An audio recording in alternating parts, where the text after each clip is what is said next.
23 years in broadcast journalism had prepared Savannah Guthrie for almost everything. Evasive politicians, hostile celebrities, guests who cried, guests who lied, guests who refused to answer the simplest questions. But nothing had prepared her for the woman who sat across from her in Studio 1A on that Wednesday morning. Meghan Markle arrived with a smile that never touched her eyes, and a chip on her shoulder the size of Buckingham Palace. Within 30 minutes, Savannah would experience something unprecedented in her career. A guest so cruel, so calculated in her attacks, that she would have no choice but to end the interview and watch as a duchess stormed off the set of America's most watched morning show. The cameras caught everything, the condescension, the cruelty, and the moment Meghan Markle crossed a line that left even her most devoted supporters speechless. Before we dive into this explosive story, make sure you hit subscribe and smash that like button. We bring you the most shocking celebrity moments every single week, and trust us, you won't want to miss what's coming next. Studio 1A was unusually quiet. The familiar bustling energy of the Today Show had been deliberately subdued for this interview.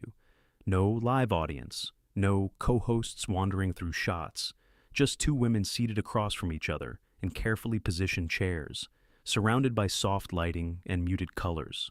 Savannah reviewed her notes one final time. Everything about the Duchess's presentation was immaculate. The hair, the makeup, the understated jewelry that probably cost more than most Americans earned in a year. "We're ready when you are," the floor director announced. Meghan nodded, dismissing her team with a wave that managed to be both casual and imperious. The cameras rolled.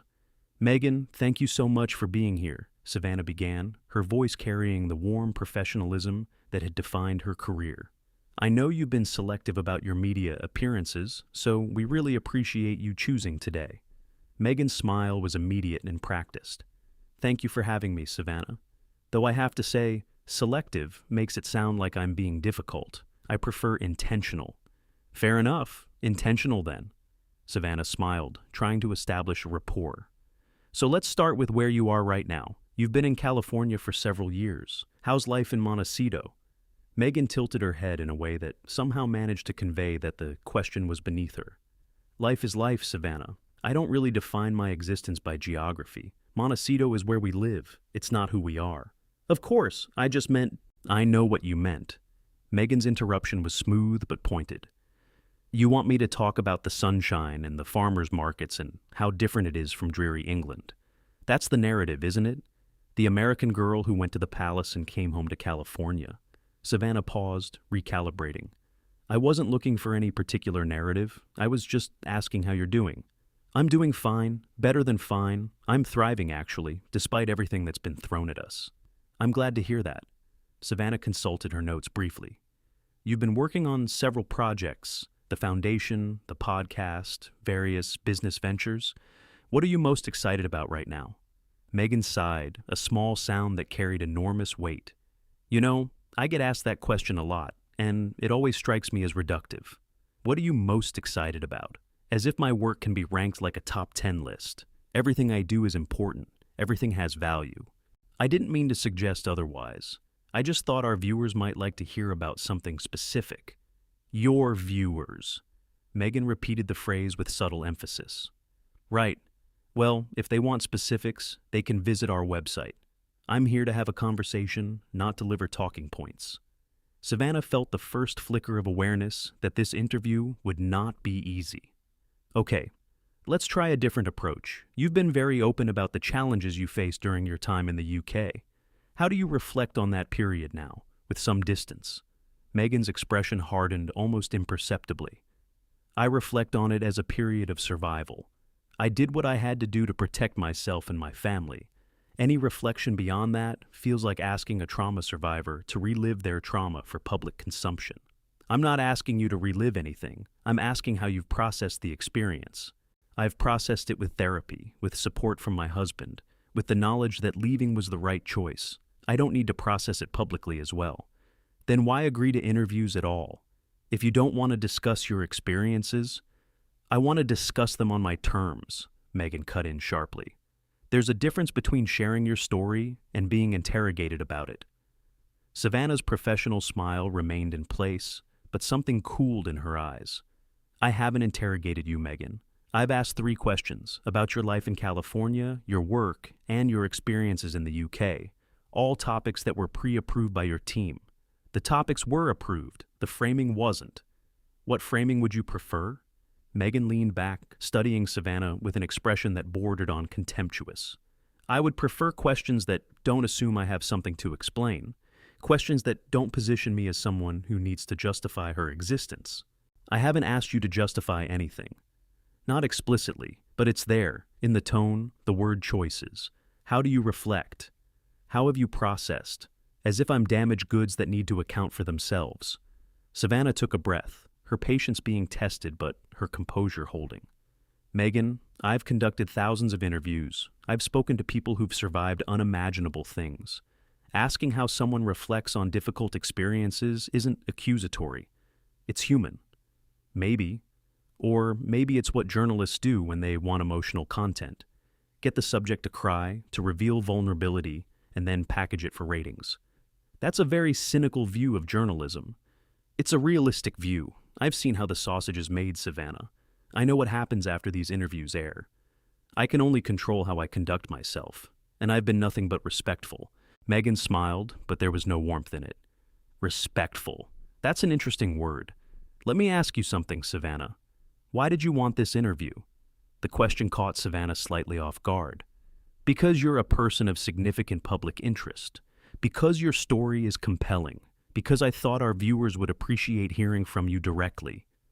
Or because I generate ratings. Because controversy drives engagement. Because NBC's numbers needed a boost. That's not, isn't it? Let's be honest about what this really is. You need content. I provide content. The pretense of meaningful conversation is just packaging. Savannah felt something shift inside her. I've built my career on meaningful conversations. I've done in-depth interviews with world leaders, survivors, people who've changed history. I don't need to defend the value of what I do. And yet you're defensive. I'm responding to an accusation. You're proving my point. The moment anyone challenges the media's self-image, they get attacked. I haven't attacked you. You've spent the last 5 minutes attacking me, my motives, my profession, my questions, and I've responded with nothing but patience. Meghan waved her hand dismissively. Patience. Is that what you call it? I call it waiting for the right moment to strike. Strike at what? Meghan, I don't have an agenda here. I wanted to have a conversation. You're making that impossible. I'm making honesty possible. There's a difference. Savannah stared at her for a moment, genuine disbelief crossing her features. You think this is honesty? This is hostility dressed up as candor. There's nothing brave about treating an interviewer like an enemy. And there's nothing brave about pretending to be neutral when you've already decided what story you want to tell. The 2 women stared at each other, the tension in the studio now palpable. Camera operators exchanged glances. This was not going how anyone had anticipated. Savannah decided to try once more to redirect. Let's talk about your work with women's empowerment. That's something you've been passionate about for years. Can you tell me about what that looks like now?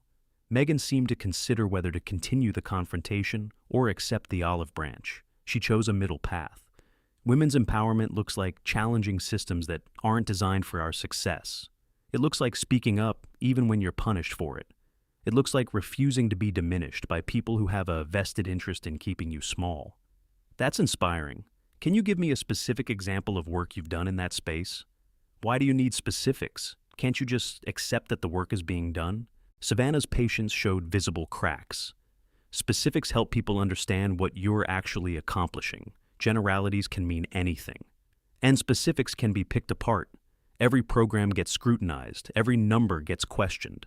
I've learned that the less I share, the less ammunition I provide. Some scrutiny of charitable work is appropriate, isn't it? Accountability matters when you're asking for public support. Accountability? Meghan laughed bitterly. That word gets weaponized against me constantly.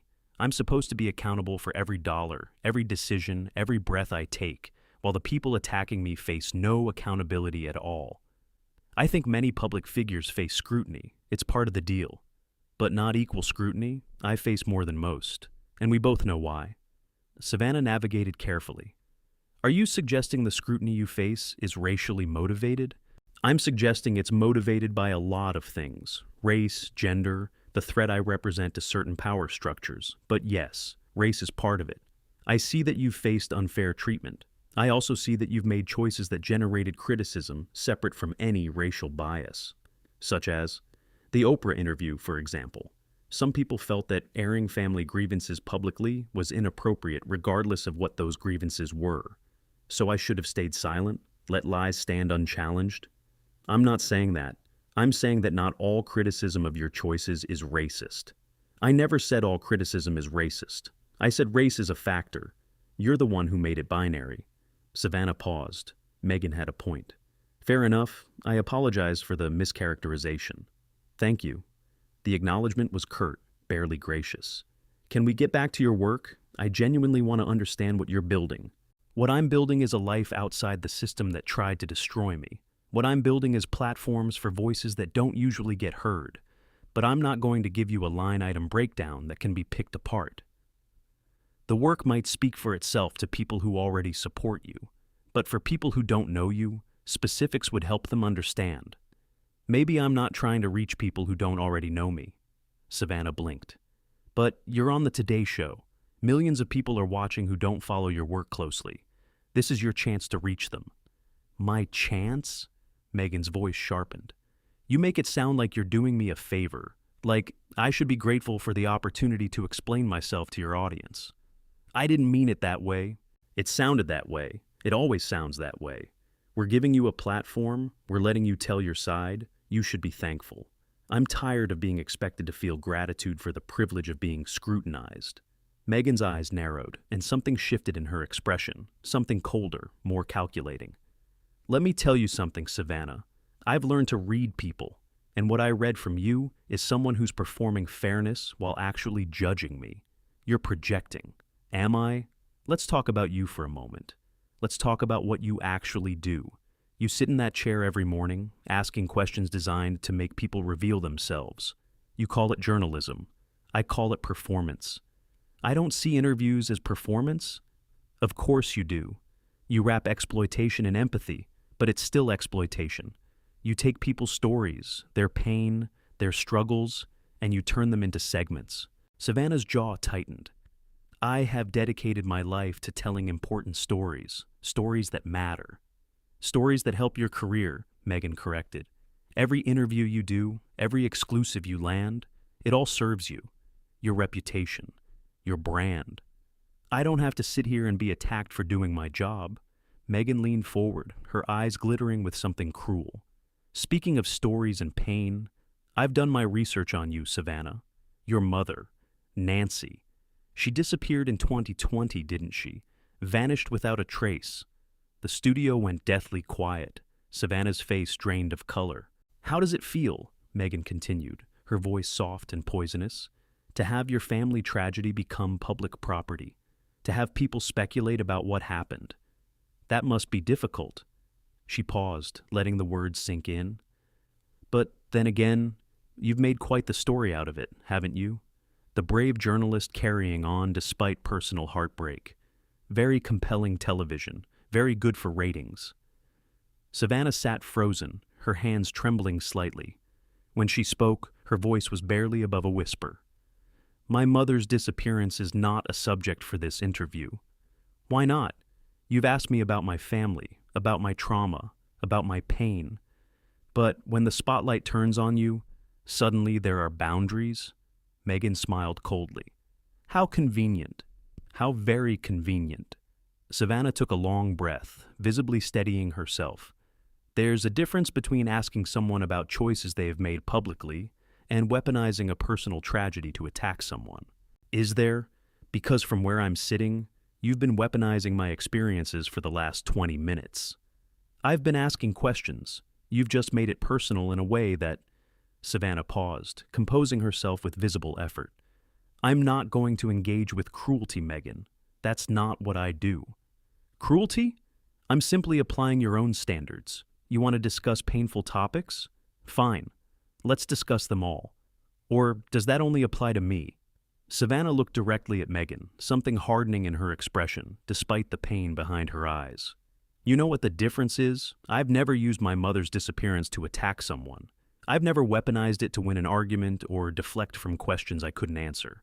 When I've spoken about it, rarely and only when asked, it's been with honesty and vulnerability, not as ammunition. How noble of you. It's not noble, it's human. It's basic decency. Something you seem to have forgotten how to practice. Meghan's face flushed. Don't lecture me about humanity. I'm not lecturing, I'm observing. You came here with grievances, and when those weren't enough to dominate the conversation, you went searching for wounds. My mother has nothing to do with this interview, nothing to do with you or your story or your foundation. The fact that you brought her up, the fact that you thought that was an acceptable thing to do, tells me everything I need to know about who you really are beneath the carefully constructed image. And who's that? Someone who will hurt anyone to avoid being questioned. Someone who sees cruelty as strategy. Someone so convinced of their own victimhood that they've become the very thing they claim to be fighting against. The words landed with devastating precision. Meghan sat back, momentarily silenced by the quiet force of Savannah's response. Savannah continued, her voice steady despite the tremor in her hands. I've sat across from dictators who showed more decency than what you just displayed. I've interviewed people who've committed terrible acts who had more willingness to engage honestly. What you just did, bringing up my mother to hurt me, to deflect from questions you couldn't answer, to try to break me on live television, that's not strength. That's not speaking truth to power. That's not fighting back against an unfair system. That's just cruelty for its own sake. Meghan's expression hardened into something defensive. I think we're done here. I think we've been done for a while. You were never interested in a conversation. You were interested in a confrontation you could win. The only problem is you've lost. And not because I outmaneuvered you, but because you showed everyone watching exactly who you are when you think you can get away with it. I haven't lost anything. You've lost any sympathy people might have had for you. You came here with an opportunity to share your work, to connect with millions of Americans, to show the world the person you claim to be. And you've destroyed it. Not because I was unfair, I wasn't, but because you couldn't handle being treated like a normal person instead of royalty. Because the moment anyone doesn't bow, you attack. Meghan stood abruptly, grabbing her purse from beside her chair. I don't have to listen to this. No, you don't. You can leave. You can go back to California and tell everyone how unfairly you were treated. You can release a statement about being ambushed. That's the pattern, isn't it? Anyone who challenges you becomes an enemy. Anyone who asks questions becomes a persecutor. Anyone who doesn't worship at your altar becomes proof of how victimized you are. You don't know anything about me. I know what you've shown me today. And what you've shown me is someone who can't tell the difference between journalism and attack, between questions and accusations, between conversation and confrontation. Someone who, when cornered, reaches for the cruelest weapon available, even if it means using another person's missing mother as a prop. Meghan walked toward the exit, her heels clicking sharply against the studio floor. At the doorway, she turned back one final time, her face flushed with anger. You'll regret this, Savannah. When people see how I was treated, they'll see exactly what happened. The cameras have been rolling the entire time. Every question I asked, every answer you gave, every cruel word you said about my mother. They'll see all of it, Meghan, and they'll draw their own conclusions. They'll see your bias. They'll see your cruelty, and no amount of spin will change that. Meghan stood there for a moment, searching for a final devastating line. Finding none, she turned and walked out without another word. The studio fell silent. Savannah stood alone in the middle of the carefully designed set, cameras still rolling, the reality of what had just happened slowly sinking in. She took a breath, smoothed her jacket, and turned to face the camera with the composure that had defined her entire career. Well, she said quietly, her voice steady despite everything. That was unexpected. We're going to take a break. When we come back, we'll have the rest of today's news. The floor director signaled, and the lights dimmed slightly as they cut to commercial. In the sudden quiet, Savannah sank back into her chair. Her hands were trembling, but she didn't cry. She wouldn't give anyone that satisfaction. A producer rushed over. Savannah, are you okay? I'm fine, she said, though her voice was quieter than usual. I'm fine. The footage went viral within hours. Clips proliferated across every platform. Analysts dissected every exchange. and viewers around the world watched as one of America's most respected journalists faced down a duchess who seemed incapable of basic human decency. Meghan's team released a statement calling the interview a hostile ambush designed to discredit rather than understand. They announced a review of legal options and promised that the full truth about what happened would eventually emerge.